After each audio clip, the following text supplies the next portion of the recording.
Welcome to Know, Grow, Create with Cannabis. I'm Charlie Crebs, a Canadad, hobby grower in living soil, and a servant to the plant cannabis. Follow me every week on my journey to learn from the masters of our industry and get knowledge on cannabis and its array of uses and benefits.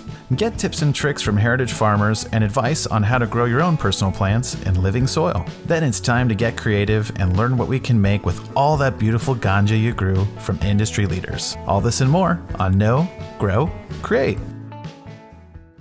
Hey everyone, welcome to another episode of Know, Grow, Create with me, Charlie Crebs. Today I have Cory Russell joining me, and for those that don't know, Cory is an amazing cultivator coming out of Canada who is working worldwide, from Portugal to Canada to the United States, and is producing some of the best commercial cannabis in the marketplace. He is also the founder of Resonate Radio and just a wonderful human all around. And he is joining us today to talk about setting up your dry room for success. This is not one to miss, and we want to make sure that all that beautiful cannabis you grew is going to taste and smell delicious. And the best way to make sure that's going to happen is to set up your dry room and understand the process. So join me. We're going to have a wonderful conversation with Cory. It went a little bit longer, but for those who just want an inside peek of what the cannabis industry looks like, and also just a really big rundown of drying cannabis and the cannabis cultivation as a whole, I think there's a lot to get from this episode. So I hope you enjoy it. So I guess we've got to begin where we always have to begin, which is, how did you start your cannabis journey? How old were you? I don't want to know about the first time you smoked unless that was something like some huge epiphany, but I want to hear that journey of like how you actually led to 2021, jumping onto a plane to Portugal and starting to do some operations out there. Tell me about that journey. Yeah. So like the first time I did smoke, I have to mention just like the premise of it because it does have the long view on it when I did. It. Yeah. Because we had for Canada. And so we had this kind of change here where things became legal and then you could really come out of the closet if you wanted to. And so there was definitely a defining moment where it was like, okay, I really don't have to do the regular jobs anymore. And I can just really tell everybody about what's going down with me. And so when I smoked for the first time, it was with my cousin and another close like family friend. And I know like I actually still remember specifically where the park is, what neighborhood. It's like a 25-minute drive from where I am right now. Oh, wow. Didn't really get too high the first time, but it's important to know that I was with my cousin for sure. That was a big thing because he introduced it to me essentially. I knew that it wasn't too scary, but my mom always told me how weed or cannabis is just dope, but hash is the good stuff. So that is the world that I grew up in as my cannabis journey going through as a teenager. Far out. Yeah, I like it. Like doesn't make sense. So I know that's wrong. I just knew that whatever she told me in that moment was wrong. And I know you're supposed to trust your parents and everything, but like, come on, everybody. That definitely stands out as a little bit odd, even to rookies. I tried it a couple of times in high school. I think just honestly out of spite of my parents, just to really, my mother and my stepdad, just to really, hey, it's not actually that bad. Yeah, exactly. I'd sneak out at nighttime when everyone was sleeping out the window there because I had a little front room where I could get away with that type of shit. Yeah. And I'd go hang out with the fucking baddies and smoke a couple, and it was just a really good experience. Like it was chill. We weren't like destroying anything. We weren't being like bad. Like the worst thing I was doing was like sneaking out against my parents' will and whatever. I'll deal with that. Yeah. I was more focused on being an athlete at the time. That was really my focus. That was what I saw was my way from the situation that I just didn't feel comfortable in being at home. So I really focused on baseball and football and ran with that. I was so paranoid of testing positive for an NCAA test because that's really where my eyes were. So I really wanted to stay on that line, and it just made sense for me. I was focused. That was the program that worked for me. So I really didn't have too much of a connection with cannabis during that period, which I think is actually a good thing. Right.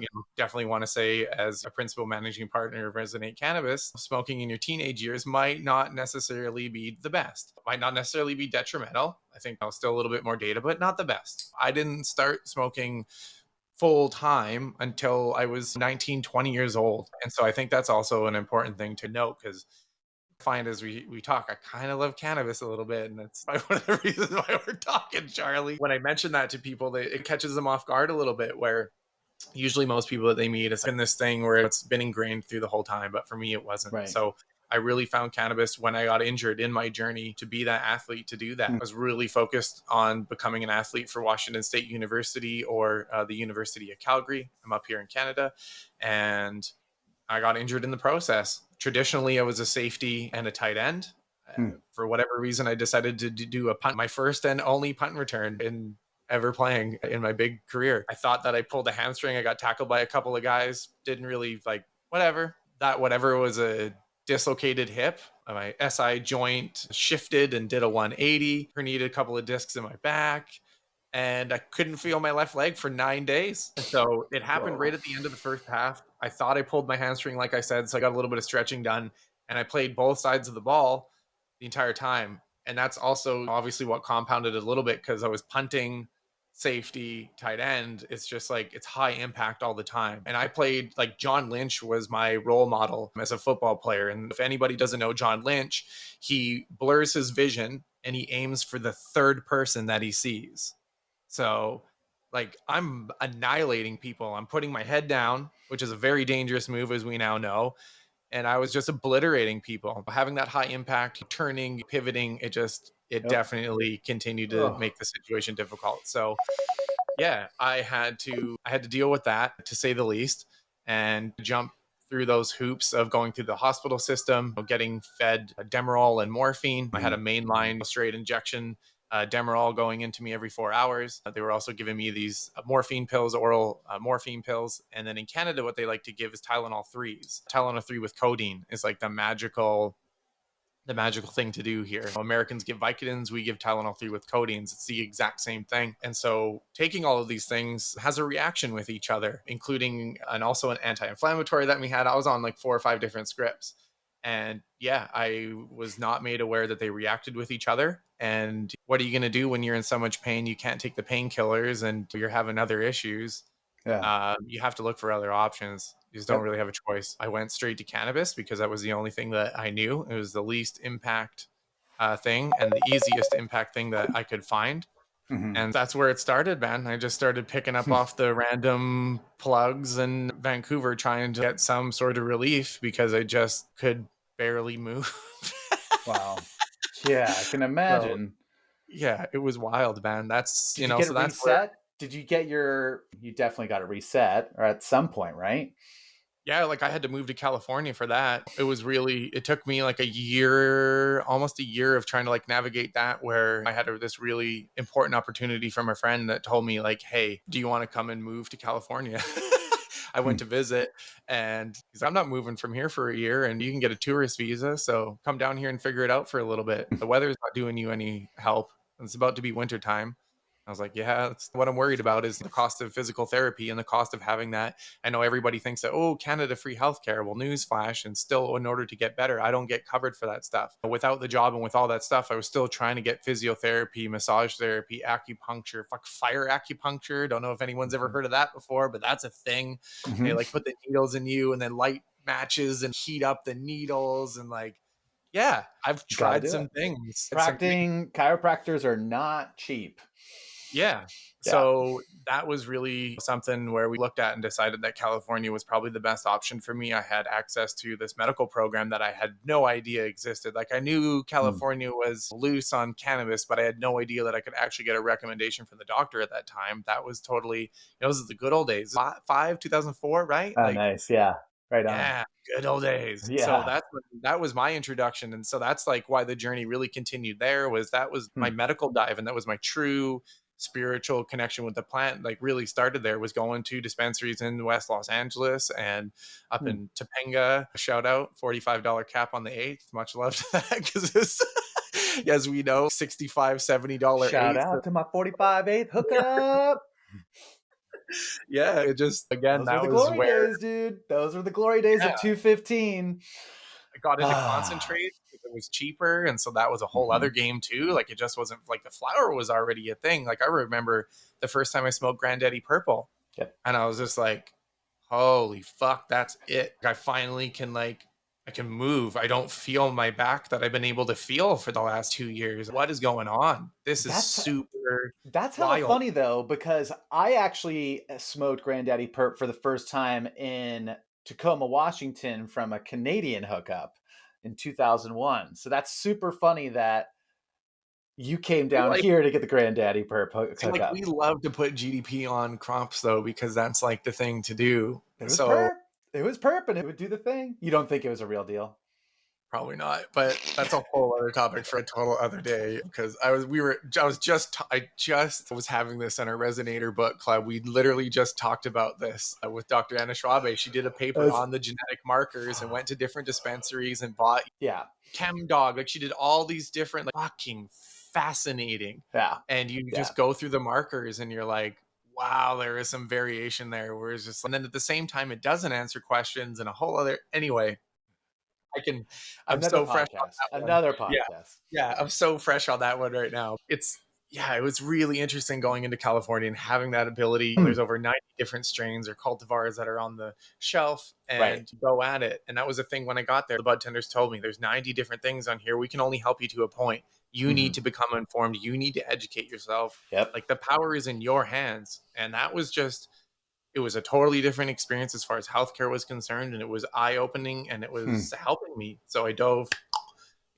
headfirst into it. And That's yeah, awesome. that's really where it began from a medical patient, man. I was helping at the dispensary, and two guys came up to me and liked the way I talked and said, "Hey, do you want to learn how to grow?" And they're like, taught me aeroponics for the first time. I was building like panda Rad. film rooms and like 30, 40 plants instead of my LA County limit. And I was like, let's go. 12? Are you kidding me? Let's go better. You didn't do the thing where you just got all your roommates together and you all had scripts, and so you're like, oh, we could do 40 plants. We can do whatever we want. We got scripts for days. Yeah, it's so opposite. It was like people weren't allowed over to the house. Right. Yeah, totally opposite is the way we operated. We were totally didn't It's a want smart way to do anybody it. to know at all. Funny part was when I was like visiting friends and up in Central, and like having people post on my Facebook indicating that I'm still in Los Angeles. It went that far, and it's just, that's why I find it so funny to like see all these Instagram pages and everybody being like, "Yo, look at my buds." I'm like, "Yo, that's super weird still." You sure you want to post that? Yeah, Why do you want to be friends with me on Facebook? What's going on here? I don't need a plug. Thanks anyways, but hey. It's something I get used to. That's that neat transition. So that's really where the journey started, and really was enhanced was by that kind of group of people. And yeah, coming back to Vancouver. See, I call California home. There's a Freudian slip that happens frequently. But when I came back to Vancouver, like, the dispensaries were just becoming a thing. And having a locked door between product and the entryway was not even a thing. So there was like a crazy value proposition that I could add, because like large scale cultivate was just straight guerrilla, and I was not ready to jump into that at that point in time. Retail seemed like the thing to do. So I begun the retail journey through it, and like connecting with those people and having that experience, which was really, I think, a life-changing one for me, because I had the ability to meet all these people, that product that I was producing before. Yeah, I got to interact with them a little bit in LA, but not like this at all, and having them come repeat customers and trying to figure out what was on the shelf to still help them out in the best way possible. So I was really fortunate that the group I was working with allowed me to sample a lot of stuff. That's great. Because I was like, they figured out that I could sell ketchup popsicles to women in white gloves. And so like, when you have that, like, you want to support that. And it was a money train, man. Lineups out the door. Even like, I would change locations and people would still go to that location and follow me, even though it was completely out of their way, and would add 20, 30 minutes on their drive. People literally in fucking walkers with multiple sclerosis, like walking fucking blocks to see me instead of the 5 blocks. They're making like a 25 block. What do you think was the main reasoning behind that? Were you the buyer for these places, and so just the product that you were putting on the shelf, or was it the relationship with monkey. you? Yeah, it was monkey, man. I was bud tender. It was the relationships with just the community people, and just like being like, again, like, I want to fly under the radar. There's like this huge thing with a lot of people who have opportunities like me, who I think like really want to boast about them and really want to talk about them, and to each their own. I can respect that to a point, for sure. But for me, I like to eat your lunch silently if I can, quietly at best. And so I just can move in the background. And that was really just a super humbling experience, to just be a bud tender, make not the best money, but I was still able to live and just make that connection with people and understand like what that health journey was and why it brought them to us. Wow. And so I love that. I had so much fun with that. It was just, I couldn't let it go.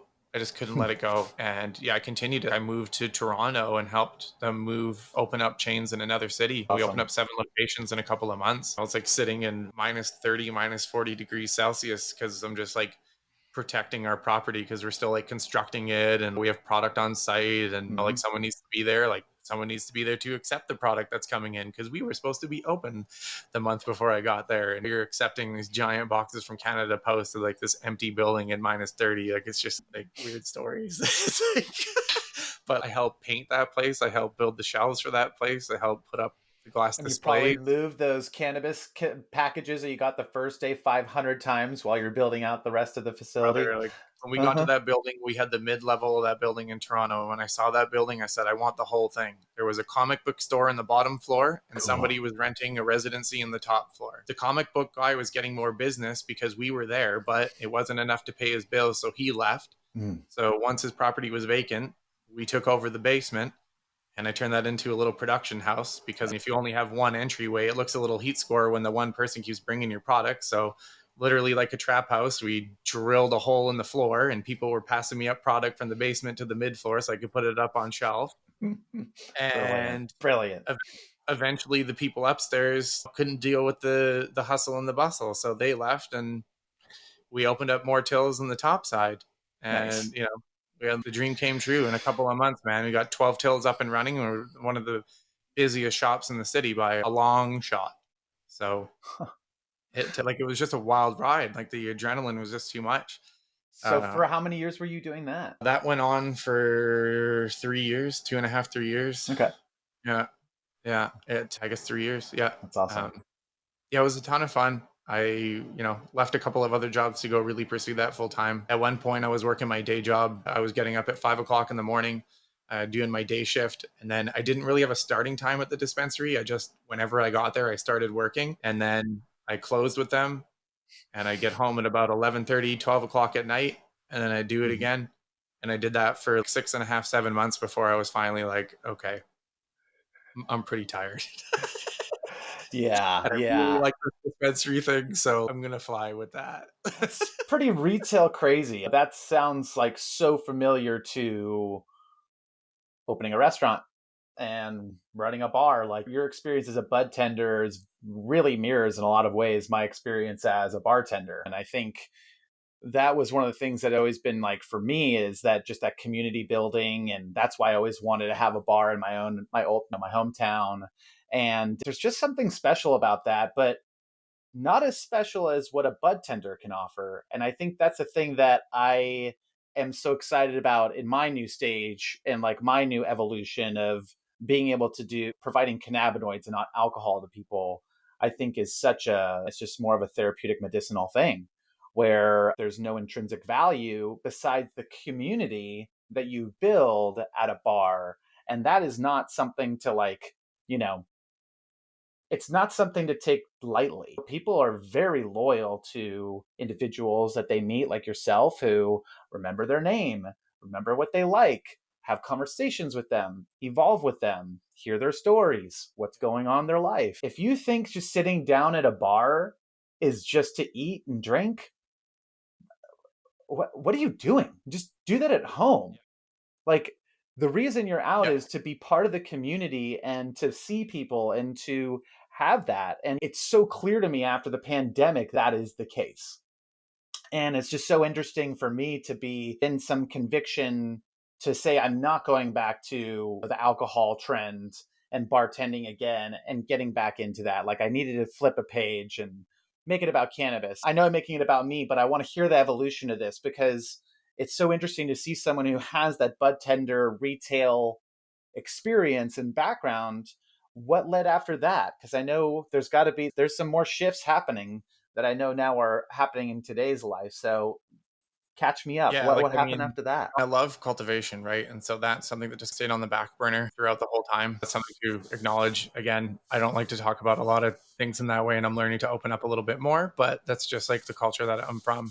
Yeah. And so of course, So you want to tell. It's not... yeah, like the spiritual connection that I learned in California was just something really special. And I Mhm. can't help but not share that with as many people that if you want to listen to it and you want to like really go down that path, yeah, I will totally pass that on because I feel like a great debt of gratitude to do that. Hmm. Uh, I would be letting everybody down in the state of California who inspired me to do anything. Like that would just be, I couldn't live with myself if I Sure. didn't help and press that on. And so that's like the really fun part that I get to is that, you know, people actually think I'm from California until I say sorry or literally, they are so sure that I'm from there because of the way I talk and about my experiences and how it impacted me so profoundly that it's Mhm. just, you know, it really resonates that deeply with me. So, Yeah. you know, passing on some of that to the folks up here was always good. But like I said, primarily that dispensary experience was Hmm. like, I knew that was a frontlines experience that just had to happen. You Yeah. know, it's at that moment where it seems like I didn't consider myself being an activist this entire time or being like civil disobedience, which Hmm. it was like, it Mhm. was. And I Yep. just thought that I was just doing the right thing. Yeah. And so it hasn't been until like now where I'm going through this like interview process with a lot of people and they're calling me like activists and saying civil disobedience. And it just didn't really ring in until the after the fact. So that's how it was just like automatic. Like when I went to the Red Cross, I knew that I could get free training on every single thing that I put my hand up. That was the deal as a Red Cross employee. You can go to all the trainings for free. Hmm. Charlie, I signed up for fucking everything. That's awesome. Literally everything. Like I just learning CPR wasn't good enough. I had to become an instructor. And then becoming an instructor wasn't good enough. I had to become an instructor trainer. I couldn't Hmm. just be a disaster worker. I had to read the book on how to be a supervisor. And then after supervisor, I had to learn the book on how to be a manager and do that in the field. Sure. You know, That's so this awesome. just seemed to be the next thing was that like I learned this, I had the opportunity to be in California, I had the ability to learn from all these people, so push that forward. So Very cool. when I was in Toronto, I met my wife in the dispensary, which is a huge like turning point for me, of course. She was one of the bud tenders at the first location that we opened up in the Kensington Market in Hmm. Toronto. And that was where we met through there, but she's not a citizen of Canada. So in order to do the green card process that we had to do, we had to make sure that our jobs were completely in the legal area.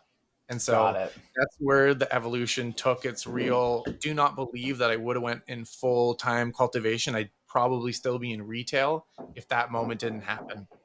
Okay, got And it. so I had to get out and make sure that again I wasn't going to get arrested. So I went to sales jobs and education, which was something that I fell back on before. So it was on my resume because noticeably I had a 3-year gap on my resume doing the dispensary thing. And I could mention retail, but it was a slippery slope. Toronto, it's a little bit more financially centered. So there's a conservative underbelly there that it's not Vancouver. You can't just go, hey, like I worked for this place and I did this. And 98% of the time in Vancouver, oh, that's awesome. Tell me more. You talk about more than that in the interview, whereas Toronto was put in. I so understand that a little bit, and I went to that education sales perspective. So I did that, and I just chilled there and realized it isn't going to be that. It's not Hmm. going to be that. Stop denying like your passion because I'm still like reading about growing. I left my sales job to go I thought I was going to transition and fuse cannabis with technology. I was working at a technology school, and so they had UX, PD, user experience, and coding. I can't code for shit. When it gets to like difficult math equations, which coding is, I stop and there's a mental block that comes up and it just Mhm. doesn't work for me. So I knew coding wasn't it, but UX seemed like it. I could talk to people, we could do research together, I could build Right. wireframes in peace and quiet. And technology really needed to be in the cannabis industry. We have ERP systems, we have seed to sale Mhm. tracking systems that need to work for growers. They can't just work for I don't even know. Like they need to be a piece of technology that works for both parties involved. And that really seemed like a natural swing for me. Mhm. As Mhm. I'm going through my UX course, though, the tents were going. Okay. And I started listening to Tad Hussey's Cannabis Cultivation and Science podcast. And if Tad hasn't figured out that I've literally been pitching him everywhere around the world, like I know he sees the listens from like random parts of New Brunswick. I know he's going to start seeing the listens from Portugal, Mhm. Israel, because I cannot stop talking about this podcast, but it really flipped me over. It flipped me from that. I mentioned, like, they taught me how to do aeroponics, and I was always a hydroponic kid.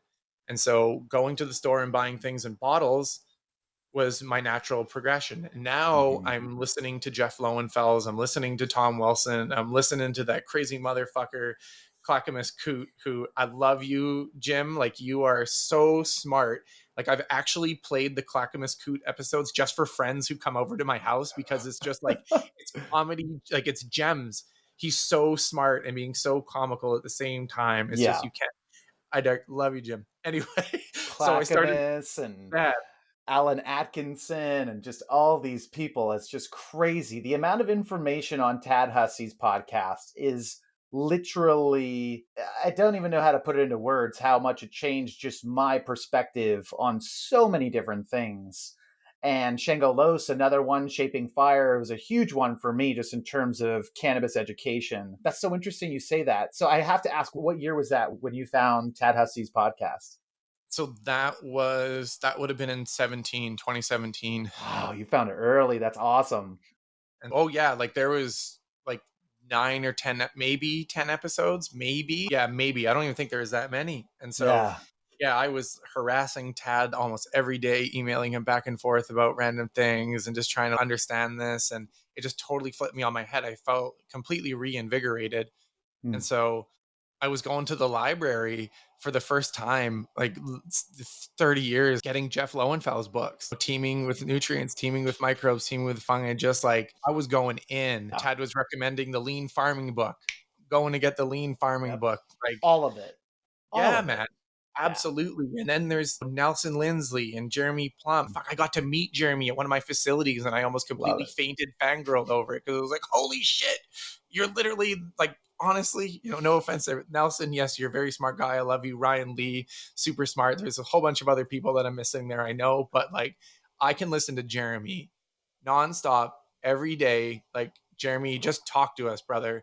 Like, you are so smart. It hurts me sometimes. So listening to all that just really, I knew that technology wasn't going to be the thing. It wasn't going to be the thing. I was more focused on the plants. I was so excited to finish that education because, Fascinating. I knew that I had to finish. I can't start something and not finish. That's something that's with me. Yep. And so I finished that. I did my project. I actually did a cannabis journaling project. This is how Resonate Cannabis was born. Nice. So this is how important UX was. I actually went through that idea because I Mhm. wanted to resonate with everybody. That's how it was born. I did all the logoing, all the wireframing, all the prototyping. Resonate Cannabis wouldn't be a thing if I didn't take that UX course, if I didn't know how to think outside of the box and become a Mhm. little bit more creative Right. and just do that branding thing. And that's literally the best thing that came out of that, which has turned into be a fairly decent idea. It was just, and that's at the time too where my cousin passed away. Hmm. And so Sorry that to hear cousin that that. I smoked with for the first time, he Yeah. had this party overdose, basically, is what happened, which was really upsetting because we just had another cousin who passed away a year prior to that, and she had issues for a long time. Yeah. So we found out about that just suddenly. So we really looked up I still look up to Kiana, even though it was just such a hard experience. But she was one of the best softball players in the nation, man. She won MVP at nationals. She had full ride scholarships to like her choice. She was a beast. And she Fuck. got in a car accident a couple of weeks before she was supposed to go to Oklahoma. And we found track marks, and she was pregnant. So everyone's world just totally fucking flipped. All of us, we were just stunned. And so we were dealing with this for so long. And unfortunately, the fentanyl crisis just gets into the drug supply here Yep. and definitely took her out. And I flew out for the funeral, did all that sort of stuff. Saw Jared, my cousin. That's the last person that I fucking thought that would be any sort of. So he just, yeah, had too much. Posted this shit on Facebook. He fucking posted pictures of, sure, like you see fucking bricks in movies. Yeah, like it was there on Facebook for all of us to see. Loads of pills, thousands of them, stacks of mushrooms, just everything. And then the quote, it said, "Bye, Abby, bye," which I'm pretty sure that was a missed typo. Bye, baby, bye. And yeah, just like the fucking freak out of like family members being like, we need to call the fucking ambulance. Like, you see it like happening on screen. It's fucked. It's so fucked. Yeah. And there was fucking 2 people that were with him, and they didn't even tell the truth because they said that they did mushrooms and they left him in a field. Like, he wasn't found in a field, and toxicology didn't come back with any psilocybin in his system. So fucking tell me more. Yeah. So it's even like the circumstances around it, which pissed me off, that have never been truthful from the beginning. And it's just like watching all of that was just so painful. So that was it. I was done. There's no fucking way that I was going to go into some stupid sales position. They're not going to go deal with a computer and sit in an office anymore. I was doing things in the dispensary to change people's lives. So get your fucking big boy pants on and go do it. So that's what I did. That's great. Completely ditched all that shit, dove into cultivation, and the rest is history. The rest is history. I like hustled. Yeah, I hustled. I maxed out credit cards to go to job interviews. I like got on planes to go to places and was just like, yo, I know how to do this stuff. Yeah. You know, I understand that it's like a lot of like black market closet experience, but like I've got the education. I'm going to Guelph University. I'm doing this as I'm talking with you people. Sure. I'm taking greenhouse management. I'm taking cultural practices. I'm taking soils. I'm learning all of the horticultural stuff because I'm going to fuse my stoner knowledge and come up with real science. We're going to knock this shit out of the park. Yep. And yeah, that's really awesome. I was like, there is one funny moment in particular I remember where I rented this car to go on 3 job interviews that day in the southwest part of Ontario, where it's just greenhouse central, operator central for licensed producers. And I went to one place. We had a really good conversation. They actually wanted me to stay and help them harvest. I was like, sorry, folks, but I got to go to these 2 other places. I adore you a ton, but I got to go to these other places. So I go to the next place and talk with them. Went pretty good. Grab lunch. As I'm having lunch, another place, a recruiter calls me from 2 provinces over and is, do you mind getting in a plane tomorrow morning for an interview? Sure. October 30th. Okay. I remember this specifically because I don't know if you've ever flown through an airport in Halloween. Yeah. Oh man, there's something unsettling about being boarded by a clown. Let's just put that out there. That's very unsettling. Really hilarious experience. So yeah, I drove all the way through. I had another interview after. I got home at 7, 8 o'clock at night, packed my shit and went to Pearson Airport and got on a plane and then went to do that, to get on an airport again at night to go home. Like, I was not just like sending resumes and trying to become a large scale cultivator. Right. I was like doing it. Wow. I know some of my shops out here were 100 light going. I had some experience that I was able to transfer and talk about with some of the folks. Small amount of lights. That's a lot of lights. Yeah, it's not like this thing. Nope. It's a little different. So I did have, it wasn't entirely just closet stuff. And being in California from those experiences, but we weren't doing outdoors, so I couldn't talk about that. We weren't ready for outdoor. It was all a lot of indoor stuff. So that was really that transition, was convincing them that I could do indoor. And yeah, somebody finally really just believed in me and paid for me to go further across the country to a little tiny place called New Brunswick. And I became a flower supervisor at the time, the largest indoor facility in the country. Nice. 460,000 square feet. We started out where they only had 4 flowering rooms and we expanded to 39 by the time. And I was only there for a year. Okay. We had 39 rooms halfway through that experience. It's fucking mental.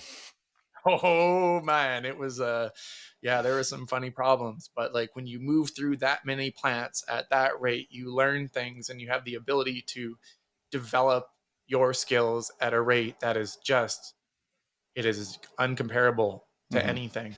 And so that was really, even though we were doing errors, that was the important part. It was a training ground to understand like what was going wrong. And being the only person that really had any sort of large scale experience as the evolution of the staffing went, it was incredibly wonderful to be on the front line with the chief growing officer who didn't have a background in cannabis. And so having that kind of tit-tat, that back and forth, where I was able to learn some things from large scale horticulture that I was able to really understand in combination with my university education that I was going through, and then what was actually happening on the ground folded in with California. Like, it was just a Synergy. wild experience, man. And we had over 80 people that were on our cultivation team at one point that I was doing the morning meetings for. I had whiteboards everywhere. Yeah, I'm super neurotic with organization, Gantt charts for project management, seeing progress of things with TVs and a large scale operation. That's how that cultivation journey, I know it's taken 40 minutes to talk about the journey, but yeah, it was a long one for sure to try and really figure out like where my place would be. And that's where I really just stepped into cultivation and sat there for higher hell water and try to figure out what's going on. Because at the same time, cannabis cultivation at the corporate level is difficult. It's really soul sucking. I wasn't enjoying it. And it was just a proper way for me to part ways from that facility and really go out on it on my own. And so that's where I made the journey. And that's where I'm sitting back on the West Coast here. We traveled in the Dodge Ram with my wife, 2 cats, and a couple of different U-Haul configurations on the way through. But we came all the way back to Vancouver and took some contracts out in the Okanagan and worked for some LPs out there and really made that decision that, okay, the Canadian cannabis industry is really in an interesting situation. And I think that they need to shake it out for themselves for a little bit. They really need to figure out West here if they want to go with people that actually know how to do large scale versus really being in the closet. I love you, West Coast, but that's really the difference that you find is that they are really like, they appreciate the value of the legacy grower and traditional grower, but it almost might be to a fault because we keep hearing about these people taking $15,000 a month from these companies and they have shit to show for it. At least if you're giving me $12,000 to $15,000 a month, I'm banging 30% THC and at least a 3% terpene, more so 4 to 5, and it's with different teams at different facilities. And so that's just the part where it's like, I feel really bad for these people where it's like they still are making the same mistakes or they're still hiring these people and then even making the decision to hire somebody like me in my position and then just get rid of them because they don't believe in them within 3 or 4 weeks because it isn't that same vibe. Is that the best way to put it? You have to go in your room and you have to see what your grams per square foot of. That is your large scale measurement. If you're going in there and talking about how much money per pound you can get to it, I appreciate that conversation because I used to be there and I know where it comes from. But we need to pivot for the better of all of us. And that's where you can really find that delineation in the language of the different growers that are currently out there right now. Yeah, that's really interesting. I think one thing that I'm hearing at least is just you bring a certain ethos, morality, and transparency and ethics to your growing and certain standards and SOPs that you would put in place. And sometimes you just, in those first couple months of working with an organization, all of a sudden you're going to find those moments and be like, hey, I'm not pivoting here. This is the way I approach this. This is the way I do business. This is what I think we should do. How do you think about that? Oh, you don't like that? You don't want to go that path? Okay. Bye. It's not going to work out. I've had to deal with the federal regulators. I've had to have those conversations. I've had third-party audits coming to me. I've had to deal with KPMG. Right. It's not just, my inventory supervisor didn't give me the right numbers. I'm being back-checked. Yep. It's a publicly traded company. These numbers have to be accurate or we're in trouble. Never mind the federal requirements, which are just saying fine or criminal penalties. So the compliance side of cannabis industry, regardless of where you are, it's a moving target and it's just a minefield. And you really have to have your shit dialed to be able to get through all that. So I want to take a moment. Your journey has just been incredible, and I know where to think it's going to go later on. But I want to take a moment to just talk about what on earth were the takeaways from that experience of cultivation. And as I've mentioned, this whole collaboration with Personal Grow is such a fun one because it really has allowed me to talk with individuals from the beginning stages of seed selection or going with clones or that whole process. And now here we are down the road. We've worked our butts off to keep this thing alive. And if it's your first time growing, just dialing watering correctly is the biggest challenge that you could face really in those early days. And so Congratulations to all those who are listening to this. If you've been following along, I'm so proud of you. You've made it to the stage where we're literally setting up the next stage of your plant. And please take this little warning, this little caution note that I'm just about to red alert or red flag or whatever you want to call it. If you don't do this next stage and find a place to harvest your plants and have an idea of where you're going to store them, all of that hard work is going to go down the drain. And the last thing you want to do is be a week before you have to harvest and not have it ready. And that's one thing that you just wanted to preface this conversation for a moment, because I had the honor to be working with enough people and to have learned from the growers for so long. That was the stage where I was like, okay, all of my homies who've grown and have helped me out throughout this time, I need you now. My plants are looking good. I'm getting close. I'm looking at trichomes under a jeweler's lamp and I'm just loving life. I'm just smelling and things are going great. Now it's okay, let's get serious. Where are you going to put all of this? And how are you going to make that work? And you have something right behind you that is a great option for a lot of people, especially with the price of tents these days. It really could be a good drying room for you. But so, yeah, I want to start it off with, what were those lessons learned from so many years of cultivation that really just getting back to the basics and then leading into that drying and curing space? And how do we create that for success? Oh boy. So two-parter. Yeah, the first one also might be another episode. There's so many things that we're learning lessons. Resonate Cannabis Incorporated was supposed to be a micro cultivation licensed producer here in this country. And the experience at that facility made me just become a consulting firm by myself. Well, not by myself. I definitely have a cool team of independent consultants that work with me who are subject matter experts in their own. But that's what that experience told me for sure, is that there are some books of errors that are happening all the time. And these companies that continually want to hire people with agricultural experience of 10 years plus keep on making that same mistake. I love you for it. It gets me paid at the end of it. And you're going to end up talking to me shortly hereafter. I always see those people getting bought out, let go, whatever the case may be. The arrogance of agricultural folks inside of the cannabis industry is definitely as bad, if not worse, than my colleagues who also like to swing themselves as far as ego is concerned. And so that's also been a learning lesson in there. And again, why I'm going to plug it again, but resonate. Like, we want to resonate with both sides of it. There should be a connection between big agriculture and these growers of cannabis who have been, there's lessons that we can learn from each other. Yeah. And when we can both come to the table and understand that and have that common respect for each other to have those conversations, that's what needs to be happening in these grow rooms. These big egg guys shouldn't be being let go after a year. They shouldn't be being bought out after a year. These cannabis growers who are traditional growers, who are legacy growers, whatever the term that you all want to use with that, these people have a lot of value, and they also should not be being let go in that short amount of time. And so that has really been a giant learning experience for me inside of it all. Is one example that I'll use is having EC ratings that are higher than your pH. It's not a good thing for the cannabis plant to be doing that, and we should be adjusting that. Having to have those simple discussions, you shouldn't really need to be horticulture guy or a cannabis guy to understand what the potential effects of having a higher EC in your water is than your pH. Yeah.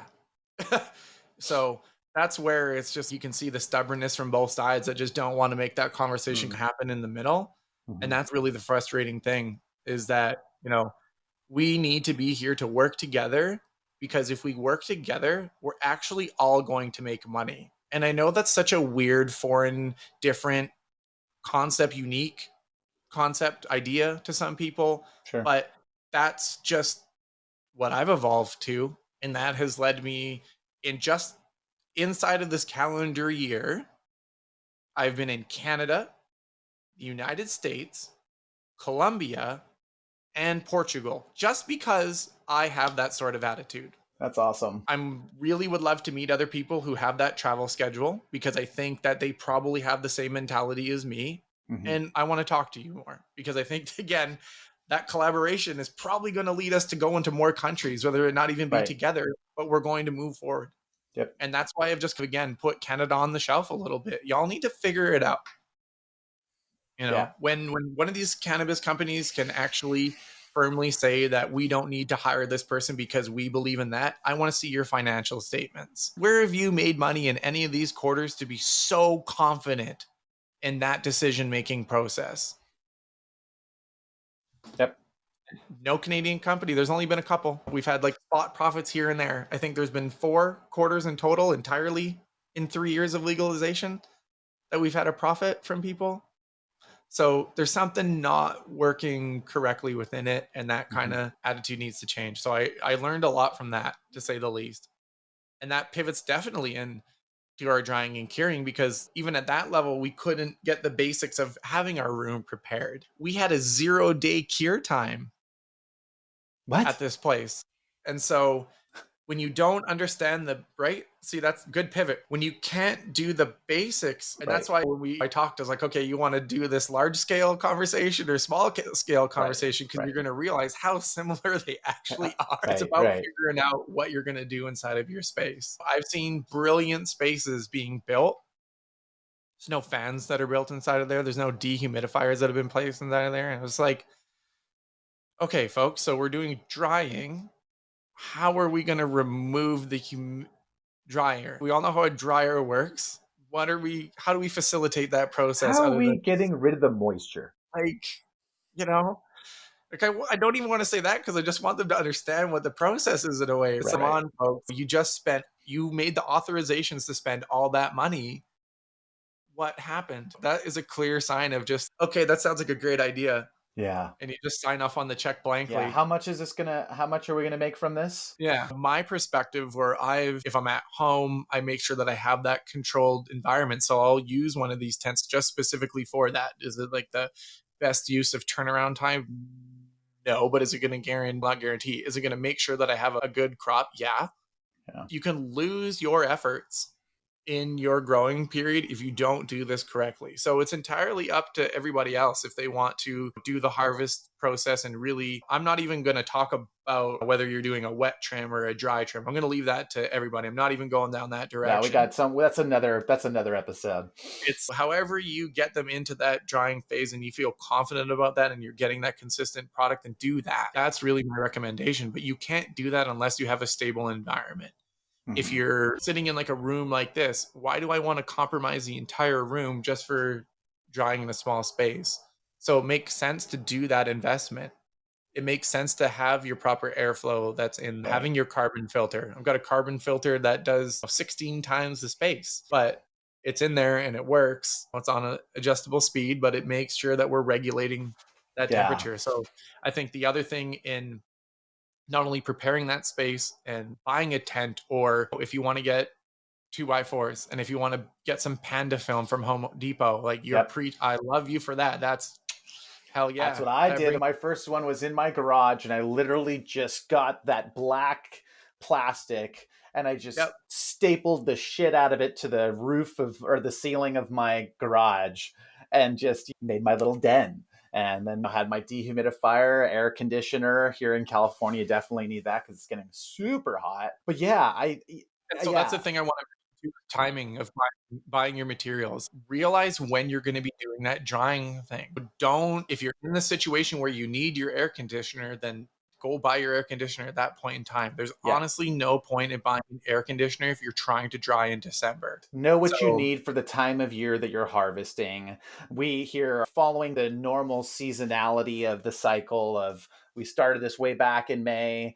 This will probably be coming out sometime in like September, October, late September, I think is when we have the schedule because that's that phase where actually I think it's even earlier September just to make sure we really have you ready for it. And it's a fun experience too, but I think the other thing to be said about that just to also help people put your head around it, if you live in California and you're trying to buy an air conditioner on a heat wave month in the end of September because you need to have your dry room ready by tomorrow, you're probably going to be fucked because all the air conditioners are going to be gone. But if you started like a month ahead of time and you went and looked on Craigslist and you found one for $20, you're stoked.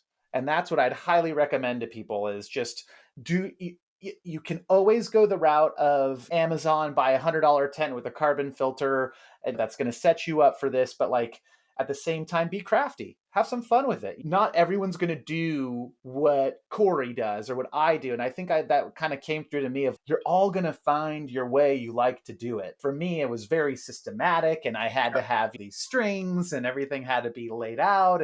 But that was just the way I handle the things I do. I'm very systematic when it comes to breaking down things like that. And I just love that process. Yeah, let's go into that a little bit more. So like a stealth tip, and I know it might seem, the stealth tip that I have, if you can, like buy your air conditioner in the wintertime, buy your heater in the middle of a heat wave. There will be deals on them for sure. If you go into the stores in November and December, they're strangely going to try and get rid of their air conditioners. And I know we all don't have the foresight for that. I totally understand that. But get it. Maybe you just want to buy a cheaper one in the pinch, and you'll now hear that and remember, okay, when November kicks around, I'm actually going to spend a little bit of coin and get the right unit for the job. So a fun fact tip on that one. I always try and do it the reverse. So you will find deals for sure.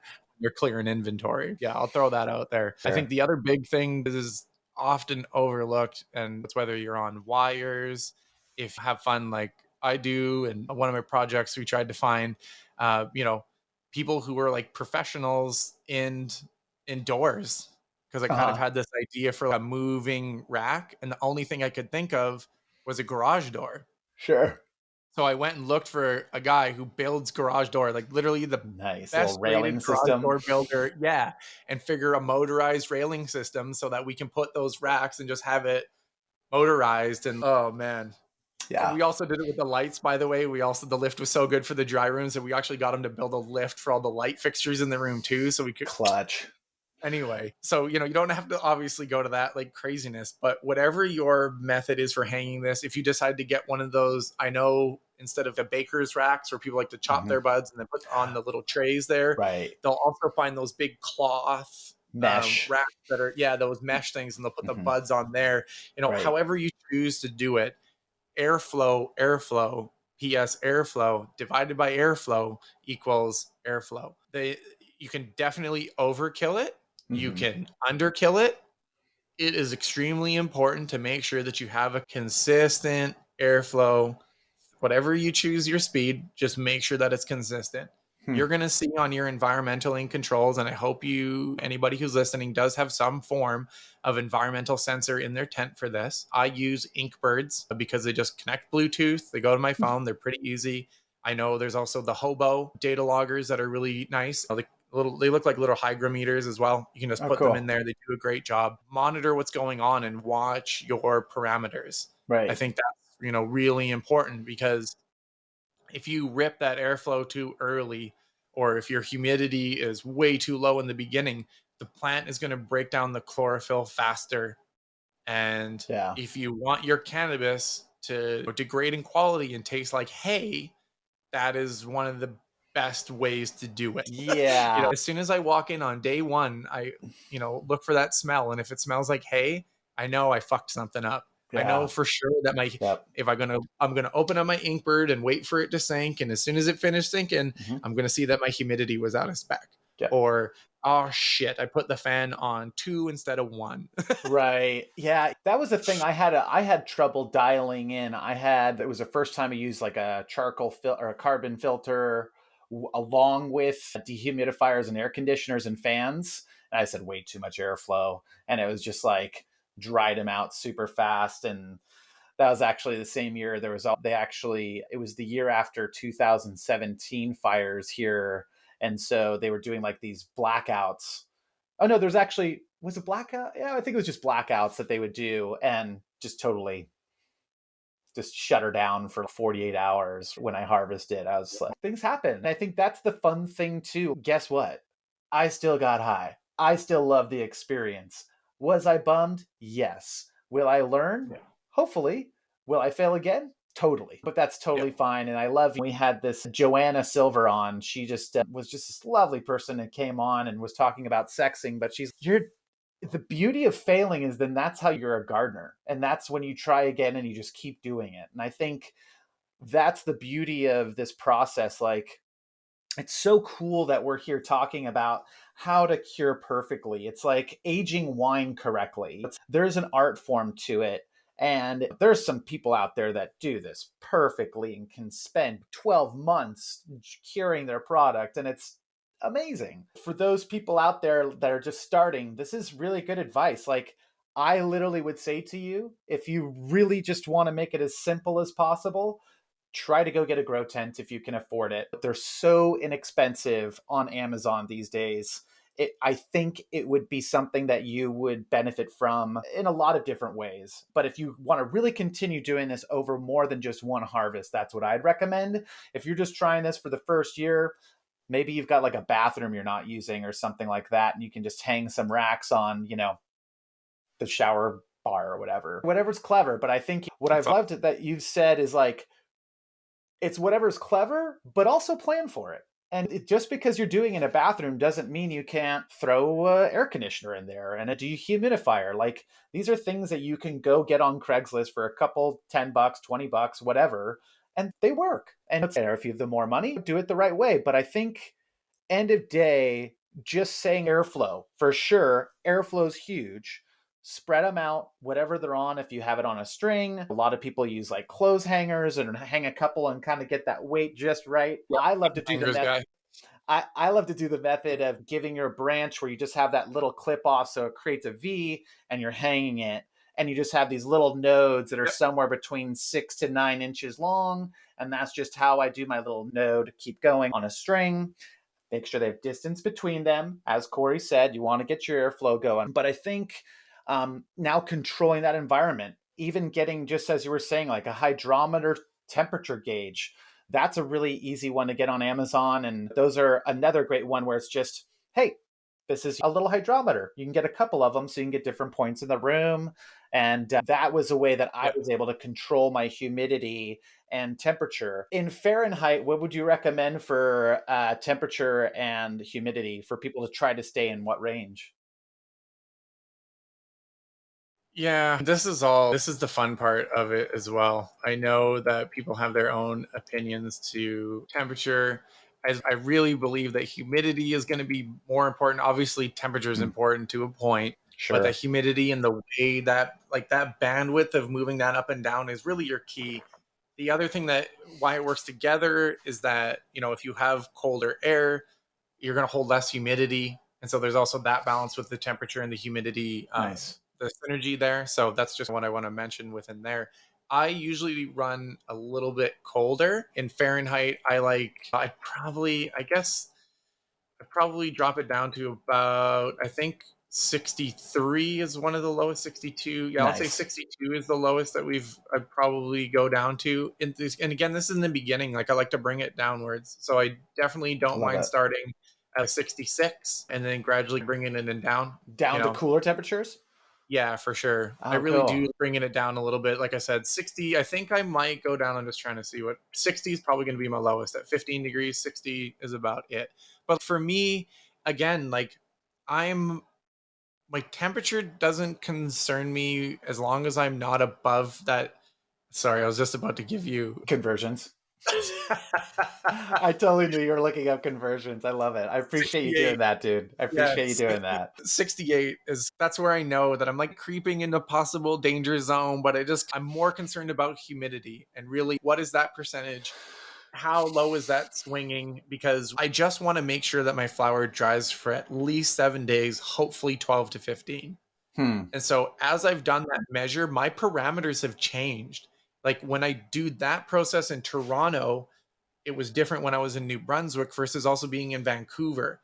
So even though you're in a grow tent, that outside environment really, Totally. like, that's the intake going into it. And so Yeah. that's what I've noticed has been my biggest is, like, if I mention that I hover around 20, people could initially, that's a little warm, but I've tried to dry in different climates at different latitudes. And there's these kind of these bandwidths where I know that some of this stuff actually works a little bit. Like some of that Mhm. stuff that you read in Jorge's book or Ed's book or Greg Green or whoever it is, it's general guidelines, folks. Like they work with what's Right. going on inside of there. Yeah.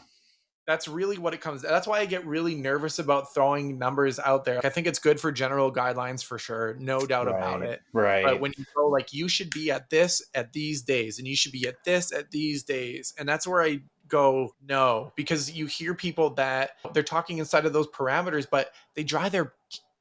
I've heard of some people drying for 30 days. Okay, I'm not even going to go. Not even go into how possibly that might not be good, and the degradation happens at a certain point, whether you want it to or not.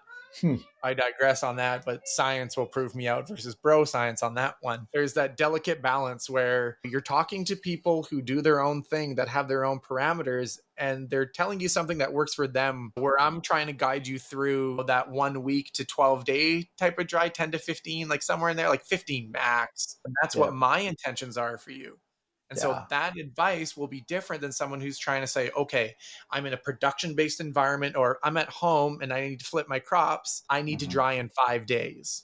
Yeah. So that's attainable. We can do that. We might still, you're probably going to, you might degrade from quad to trips, maybe, but we can do our best to try and keep it there. But there's ways that you can adapt and do that. Or when you're trying this out, Yeah.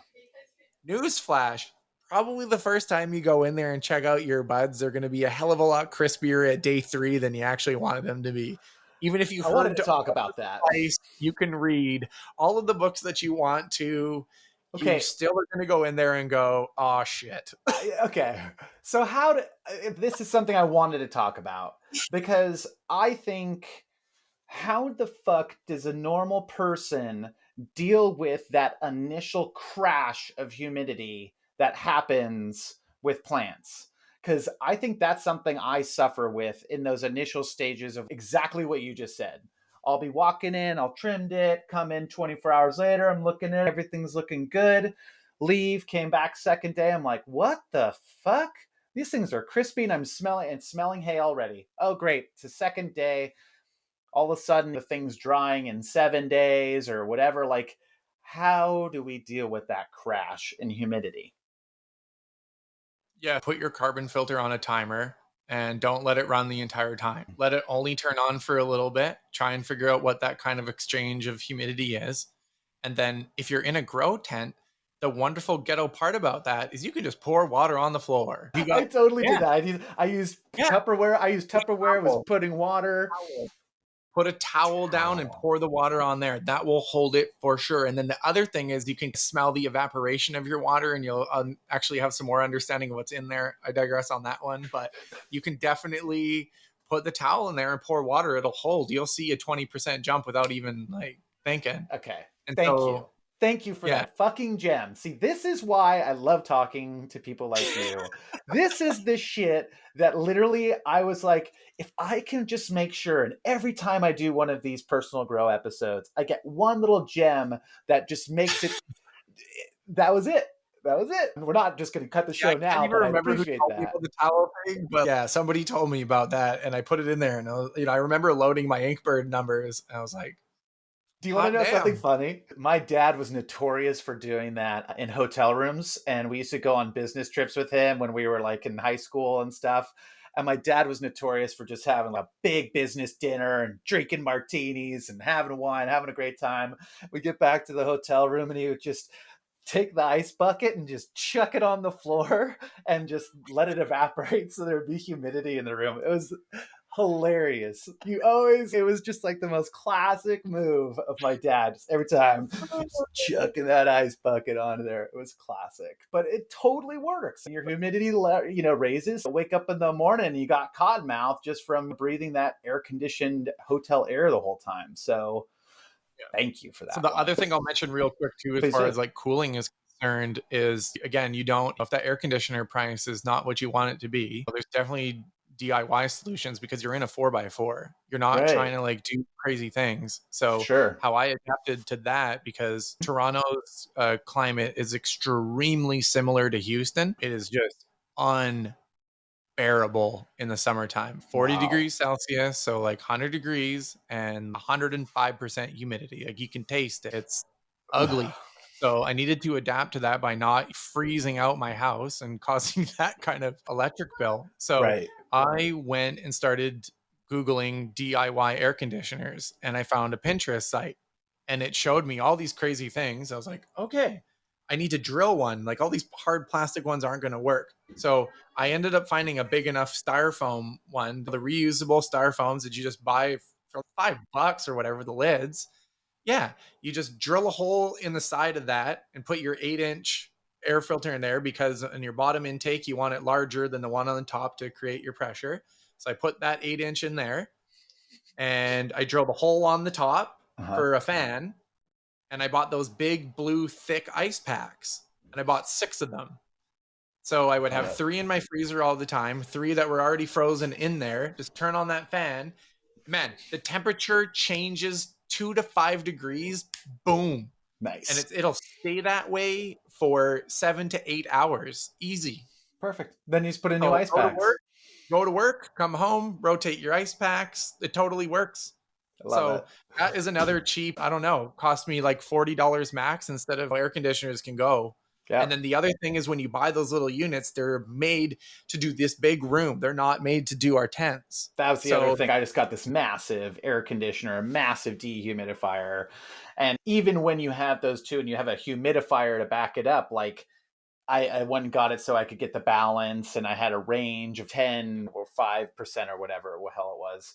But yeah, I think that's such great DIY advice for someone's first year. If you don't want to make the investment in air conditioner, do the Cory method. If you don't have, and then the other thing I'd like to say is all of your air circulation, your fans, whatever you use, make sure they're not pointed directly at the plants, because that's yeah, also going to just, if they're going to dry too fast, have it actually the airflow being just circulating around, but not ever directly in line with the plant. So yeah, that's some yeah. good advice. Yeah, that's a big one. I like that, Charlie, for sure. That's a Mm-hmm. huge thing. And yeah, I went off in a little bit too airflowy ranty, but that's So exactly it's the part of it, important, is making sure it doesn't blast it. Is that you're, right? face your fans toward the wall and then have it bounce off or down on the floor so it comes up or something. Don't make it like you're going into some huge skyscraper building and when you open the doors, you just feel like the fucking HVAC system, like negative pressure. Like, we're not going Yeah. for that. We're not going for that amount of airflow. Like, we're talking about good airflow. You're not doing it directly. That everything is mellow and trying to keep everything at a homeostasis as much as possible. So just like you said, that chlorophyll within the plant is not breaking down so fast and can do it at a slower rate. And if you can control the temperatures, keep it cool, and control your humidity, that is going to set you up for success. And then I love the idea of, because we all know it's going to happen. You're going to get a spike. Something's going to happen in the world. For my situation, electricity goes out, whatever. It's just, okay, now I know. I put like a tiny ass little Tupperware. It was like the cutest little thing. And I still kept my carbon filter going. And I was like, this thing is way too strong. It was like one of my buddies' ones for, it was a huge, I think it was like a 12 by 12 that he had. And it was just like, I had way too big of a system for growing, or for drying my plants. Hey, we all Frankenstein shit together. I love these little gems and just these DIYs all the way to the professionals. And I really do think it is important that you brought up the similarities and just how the same issues will happen to you if it's your first time growing or if you have a commercial licensed facility. You are going to run into the same issues. No one is adverse to these things. And all you can do is plan, listen, prepare, and what's going to happen is going to happen. But I'll tell you right now, if you listen to this episode, these things will work for you. You will have a better outcome than if you didn't listen to this, because really that stage of drying and curing And it's just, I want you to have success, and I want you've done so much hard work to get to this point. We just want you to get to that finish line. But regardless, when you roll up that first joint or when you smoke your first weed, regardless of what happened, you are going to get high and you are going to be so happy with yourself that you've accomplished something. So you can do it. I know you can do it out there. We've done it before. We're going to continue doing it. I think it's just so incredible to see this evolution that you and I have been able to really be recently synergied or collaborations between us, and just the back and forth has been so much fun. I want to be selfish if we can. I have a little bit more time if you do, Cory. Okay, it's been so much fun to talk to you about dry rooms, but not even dry rooms, but talking about just how your evolution, your journey has led you to the way that you operate and you grow cannabis. I think it was really special to hear, and I've heard you say this a couple times on all the different audio social channels such as Green Room and Clubhouse. But the thing that's been really interesting is how you talk about the medicinal side of it. And it's never until you have these type of one-on-one conversations that you really understand the why. And it's just really interesting to me to hear that now, because you've always had it with such conviction about the medicinal qualities of the plant and advocating and being an advocate for it, if you know it or not. The thing about that is that's so just refreshing to me is you've just taken all these life lessons, and some that are just very simple and systematic, but then some that are close to you and close to your heart, like losing a loved one, to the opposite side of what you do on a daily basis now. And I've gone through the same loss. I have a really good friend who came home from Iraq, and he just ended up taking his life using those drugs. And it really has affected me to my core. And I know it's affected you to your core. And it's really interesting when you meet people like that who've had that experience.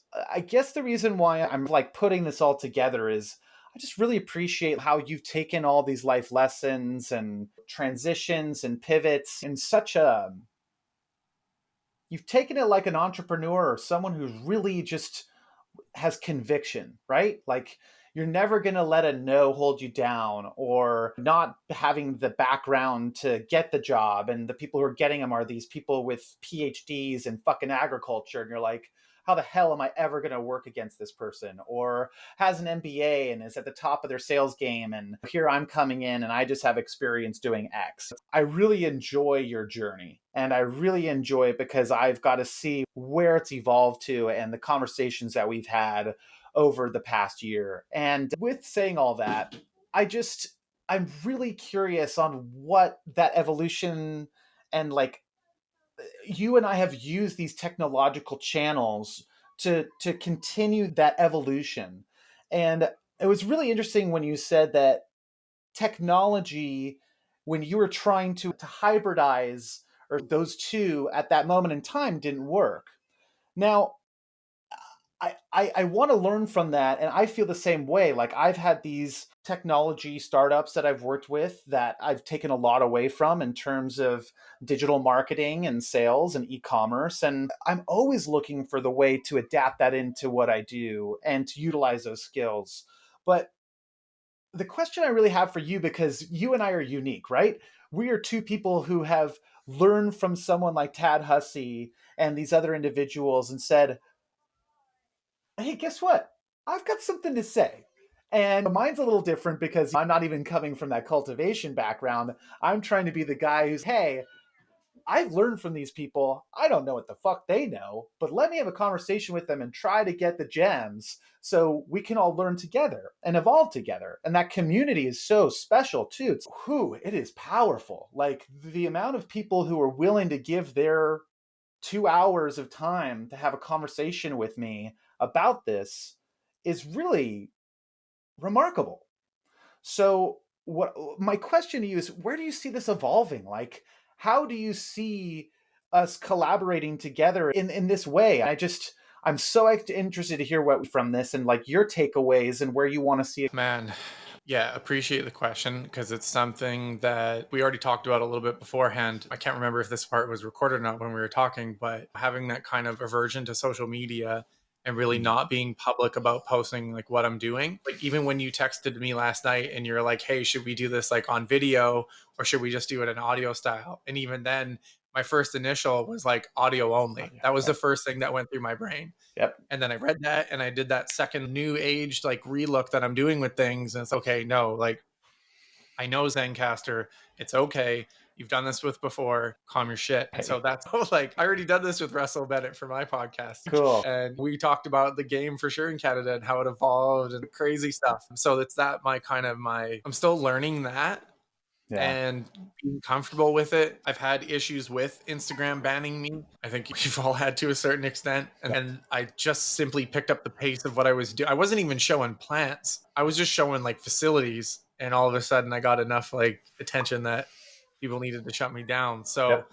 that's been where I don't know the exact navigation of it, but I still want to try because I know that I think that I have an important story to tell with just about the places that I'm working at currently, never mind like my evolution as a human being and how my spiritual connection with cannabis is. That's a whole other thing.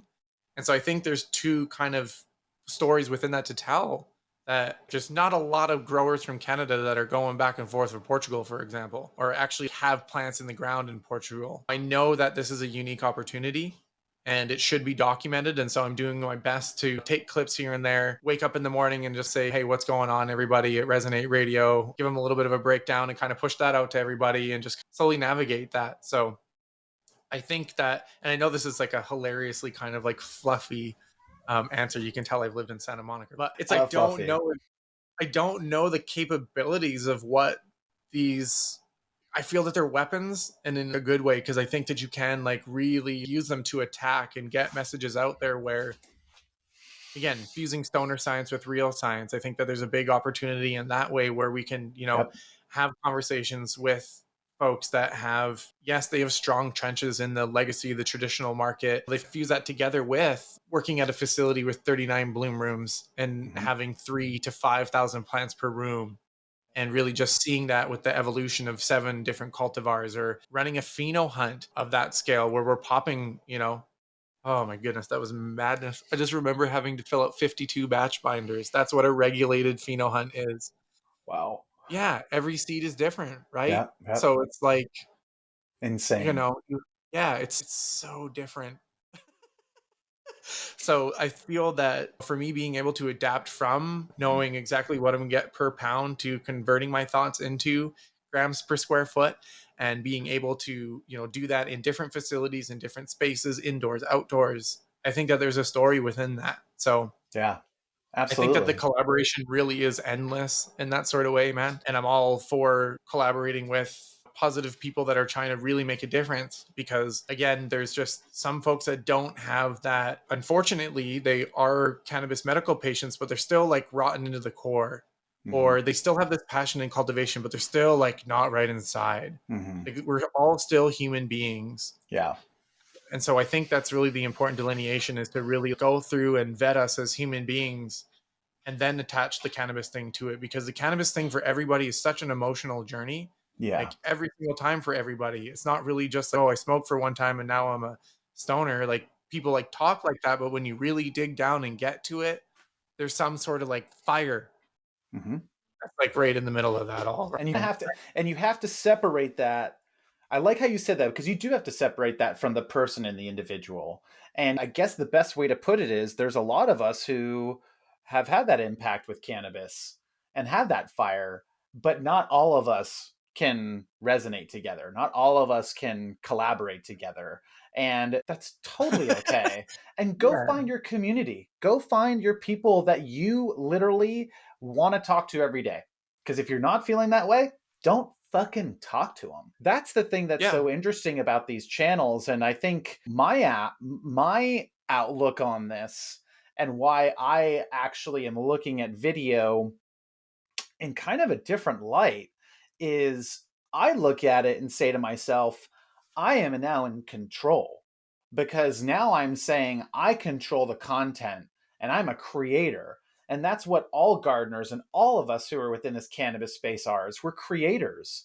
And to join that creation of cannabis and wanting to be a part of it and to learn from it and talk about it constantly, along with this love of technology and being able to disseminate information and learn information like podcasts like Tad Hussey again. Holy shit. Like, how cool is it that you in Canada in 2017 found Tad, me in 2019 found Tad, and like literally sent us both down that path of saying, oh my God, I need to learn from this. This is something I need to implement into my grows. This is what I need to implement Like, into. I honestly, I wouldn't have went to Guelph and taken my horticulture course if it wasn't for Tad.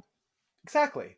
And Because I wouldn't I have didn't. done a podcast. He told me that he was going to go to a junior college course locally, and I was like, "Hold on, you, somebody that is that smart about things, is going to hold on with all these things that you got go. You're going to do that?" I said, "Man, if I keep coming up with excuses, I just look stupid."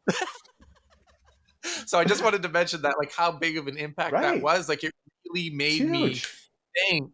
It's And like, huge. he was nice enough to email me back and continue to Oh, do that rapport. I was just like, even one of yeah. those interviews that I talked about on that drive was because of Tad, because he sent my resume to some people in the industry. That's Like, awesome. Yeah. I mean, yeah, you just the goddamn collaborative nature of these true community people who have the correlating characteristics that resonate with you. And it's just so much fun. It's such a wonderful community. And that's something that I had the honor of having Martin Lee of Project CBD on. And that was something that was just so cool to hear someone who's been this frontier for me in terms of the eyes of cannabis and all of the information around CBD. It was just like, to have that conversation for him to talk about how the plant is such a community driven plant, it's just a fascinating thing for me. And I've also loved it because I've never been really religious. And so this really is my community that we have shared beliefs, you and I, that we have now learned about. And it's just really cool to see that evolution. And I'm just appreciative and grateful to be in the space. What I want to see is, and I think I love how you said that, like, you got to get out of your comfort zone. You got to press record on this thing and just do videos. That's where now I'm like marrying the two of this social channels, but always backed up with my website that's going to have this too. Because if these social channels say, no, we're not going to allow this content, first I would say, be careful. Because if you do this if Instagram, for instance, doesn't rectify the situation and they keep closing down and censoring us, we're going to move. We're all going to move. And these companies that don't do it, they're going to lose out on billions of dollars. And the ones that do are going to be the ones that benefit from it. But I just love how you and we've always found these new social audio channels, such as Green Room on Spotify. Like, you were there at the beginning and you were part of that history of doing the longest running room on Green Room. 420 hours? It's just insane. And I we ended up reaching over 700, by the way. it was just Yeah, think about that. Yeah, awesome. we went over Insane. 700 continuous, Charlie. That's amazing. And it's just, I love that because these are the Steve Jobs and Wozniak in a garage room. These are the moments of, it was cool. We all knew what was going on. And you just being the ringleader of it all was such an experience. I've just really enjoyed talking with you. It's evident that we've definitely run way over our normal hour long podcast, but I wanted to take the extra time with you. And I think I just wanted to say from the bottom of my heart, I really enjoy every time we get to just be in a conversation. I think your perspective and your knowledge and your ethos is in line. And at least for me as an individual. And I appreciate you taking this moment of having that background, us definitely going way and beyond the traditional just like beginner grower. But I think it was so important on just that journey that you've had to have that hopeful realization for the individual that it's all the same. It's all the same. It doesn't matter. There's no difference in agriculture. Like there's no difference in this plant or this plant. It's just growing. And so I love that we kind of got back to the basics, but we also said, be prepared and be organized and understand where your next move is going to be in the next couple weeks, and prep that space and learn from learn from these people. The podcasts and these communities are just unbelievable, and I just really look forward to just continuing the journey, utilizing video, and having these conversations with you, brother. It's been a lot of fun. Yeah, man, 100%. I'm really looking forward to it. Again, my main client right now is in Portugal. So Mm-hmm. the time difference when we go Pacific Coast to that is a little crazy, but it's totally fine. We'll figure that one out. I know that there's definitely some things that I want to do in the future. We are about to definitely mirror some of this format. We've talked about this outside of this space, but going live and having this streaming aspect as well is something that I also want to pursue. We have cooking shows that don't have a visual element right now. And even though ASMR is fun for some people, I really want to get that streaming audience and also just reach out to more people. I love the green room, but it has its own like niche. I love Clubhouse, but it has its own niche. And then there's all these other people that are already on these different established platforms where it's really important to make that connection with people. And again, just reach out and try and have that, cross collaboration among the platform. Yeah, I'm excited. I'm sitting down actually with another one of my creators to talk that out. We had a meeting with my social media team last night. Nice. And just getting on board and making sure and understanding again, like some of these hurdles about the content that we're producing and the possible blocks that we're going to get from some of these broadcasters. Heck, just from some of the people in chat who are going to come through that might have a different perspective of the cannabis information that we're pushing out to people. A lot of us are going to be pictured from some portions of the human being, some portions of civilization where we're definitely not jiving. They don't believe in what we're saying, and we're actually saying things that are going to be a detriment to society. And as funny as a lot of us like to think that is, that's still true. Even here in Canada, where we're in this legal format, one of the first interactions that I had with people in small town New Brunswick at that largest facility, the first question that the person asked me, what are you doing here, et cetera, I told me working at the cannabis factory. And he laughed at me and said, what is your wife going to think of you smelling all the time? And I said, funny story. My wife actually works with me at the facility. And you just saw his brain explode in front of me. We just couldn't even fathom what was happening. And again, even in a federally legalized country where, at a deep level, that facility that we're working at has replaced another industry. We are there to develop communities. And that's, approaching another rant, but that's really what the attitude needs to be of these large scale companies. You're really doing something that important there. If you're going to a town and you set up a facility and the competing employer is Walmart and McDonald's, you have an incredible opportunity, just not only for the employment and the betterment of the community because they're immediately paying more at these jobs, but you have the ability to literally change the cannabis conversation in that city. And if you don't bother to take advantage of that opportunity,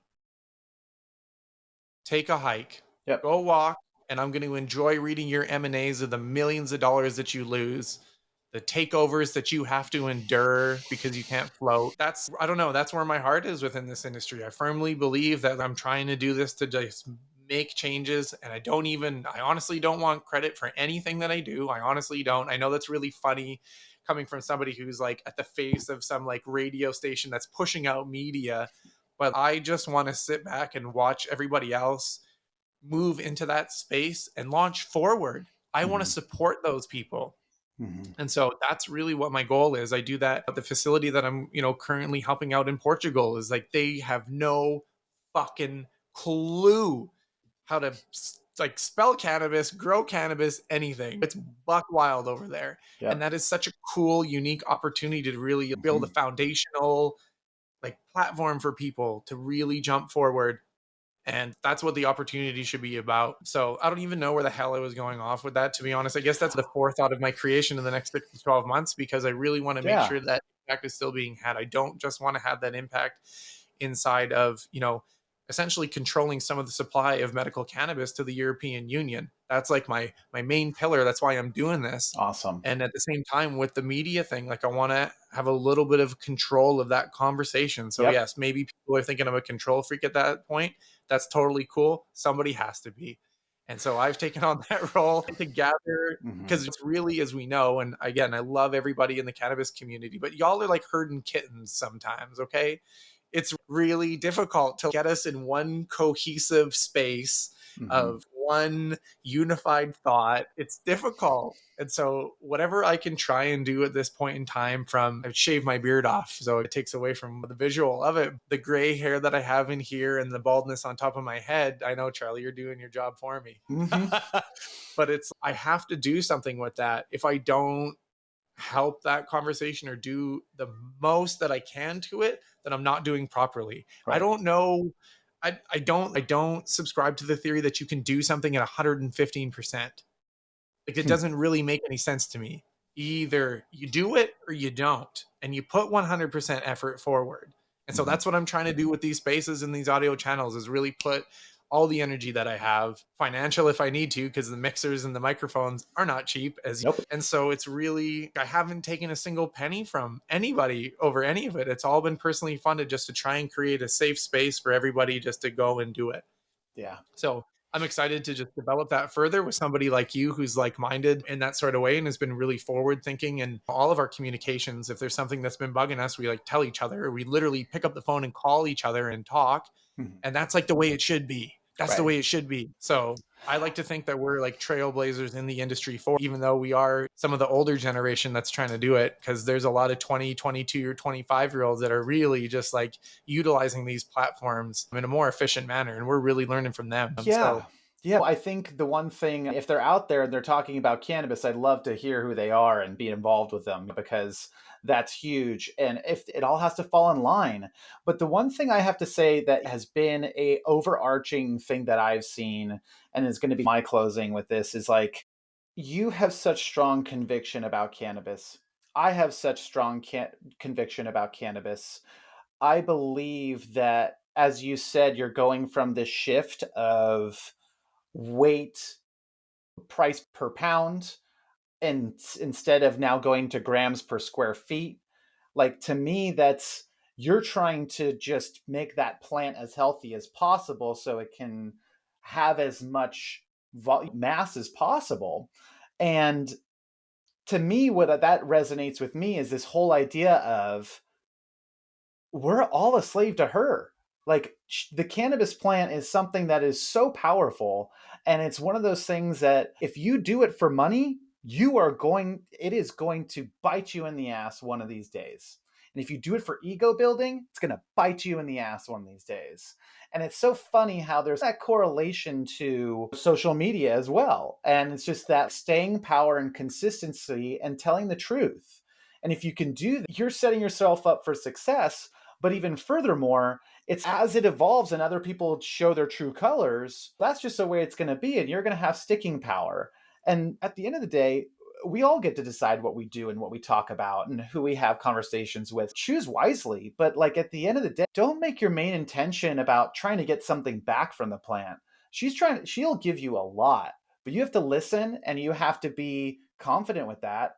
But we're all here for you. And if we're going to have hard conversations, and you have to be comfortable being uncomfortable sometimes, when you're like, hey, what are you really trying to get out of this conversation or this meeting or whatever? And so I just really appreciate, from this conversation, it was really clear. I wanted to hear your journey. I wanted to hear more about why you do what you do. And so it's just so cool to find. Of course, we've had so many correlations, but just to see another brother in arms, and to see, it is so exciting to see what we're going to do moving forward. And I'm so excited to see what videos and the evolution of Portugal. And you're really trying to create a regenerative, sustainable business. And I just really appreciate that about you, brother. Thank you so much for your time. It's just been awesome on so many different levels. thank you for the invite. I know it was supposed to happen a long time ago, especially in cannabis industry days. I know this was booked like a few months ago, a full disclosure, but I was in the middle of broadcasting over 700 continuous hours, and I just didn't know how that was going to work. I just didn't think about that appointment at where I was in time and space. So I'm really thankful that you didn't say, "Oh, even though you did joke about that. You're going to blacklist me forever, and I wasn't going to be allowed to come and talk to Charlie Krebs no more." But I really do appreciate you giving me the opportunity to come on here and talk about things. And my closing is just, I think one of the main differences between me and this other crew or whoever else that's out there doing their own thing within the space is that I don't mind being wrong. That's like the best thing. I have really strong convictions for things. So then people are like, wow, that guy's like pretty strong about it. We're not going to be able to get him off of it. No, like on the contrary, I've, done some research. I've talked to some people and done some things, but it doesn't mean that I'm always right. Yeah. And so that's why I don't have a problem with calling myself a subject matter expert. One of my colleagues had to force this down my throat, but it's because I'm not an expert in a way. It's because every single time, like you mentioned earlier in our conversation, when you make errors or you make mistakes, that's when you learn the true things. And that is the opportunity that I really strive for, is learning off of those ones and then providing that consistent training, the persistent product, everything that goes on through. And that's the thing that I really appreciate about the opportunity that I've been put into and that the cannabis plan has really given me. It's been a really big patience game because, again, the illegality of it in certain areas and just everything surrounded with that has been a really difficult, emotionally exhausted journey. But again, I really firmly believe that you're darn right. I'm convicted about what I say for sure. Like, again, been through some shit, but I'm not always right. And that's what I love, to have conversations with people. This conversation actually came up with my client that I'm with currently now. They popped into the room a couple of times and they couldn't really, they put it, for me who has done so many different things, why I would spend time with just stoners. So it was a really interesting when I explained it to them, why that's such an important grounding spirit to have, because I need to know about these cultivars and stay connected. Those are the people where I started from. You have to reciprocate that respect and then also stay on top for cultivation purposes. Now, I got to know what people want, even though they might not think that's what it is. I'm going to hear what that cultivar or that strain is, and then going to do research on that and find a terpene profile and see if I can, recreate that. That's the journey that it helps me at. There's value in those conversations. It's unbelievable. So yeah, that's kind of what I wanted to say with that. And again, I really appreciate you reaching out and acting like what I feel what human beings should. Obviously, what we've learned about how human beings are supposed to treat each other growing up and from examples just doesn't happen. There's a totally different things that actually happens. I appreciate you living up to those lofty expectations that I have, because I have lofty expectations for who I talk to on the phone, especially. Yeah, it means a lot to me, to be honest with you. Yeah, I really appreciate meeting you. Thanks you a million. We're going to be doing this again, I feel, because I'm going to have you on my other side for sure.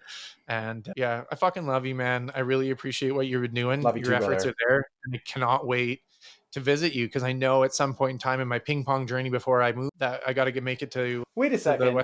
You just said you want to see like-minded travelers who are doing cannabis and all over the world. So don't think I'm left out of that equation, my man. I will not be staying in the United States alone. I look forward to the journey. He wants to come to Portugal. Fuck yeah, I do. Fuck yeah, I do. Yeah, no, I love you back, brother. I appreciate you, and thank you for everything you do. I don't think people hear that enough. I think you truly are an advocate for her and for the plant cannabis, and I just appreciate all of the knowledge you've given and that you've given to myself and to all these listeners. And yeah, I really do appreciate you, man. So thank you so much for making the time. I can't wait for us to do this again. And just like you said, 6 months in the cannabis industry is like 7 years. Yeah, we got to do it again soon. So appreciate you, brother.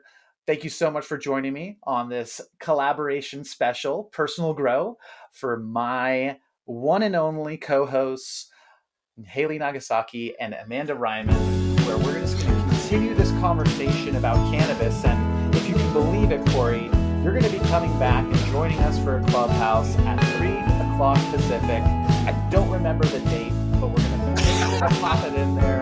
And you're going to be joining us for a live Q&A. So if people have questions about how to set up your grow room, or if there's anything else that comes up, join us for that conversation. And Cory will be there to answer any of your necessary questions, but I know there'll be a lot of gems in that one too. So can't wait for it, brother. Thanks for joining me. Anytime, Charlie. Thank you so much for taking me. Thank you so much for joining me for another episode of No Grow Create with me, Charlie Crebs, and I can't wait to catch you next time. Thanks. Have a wonderful day, everyone. Peace out. Bye-bye.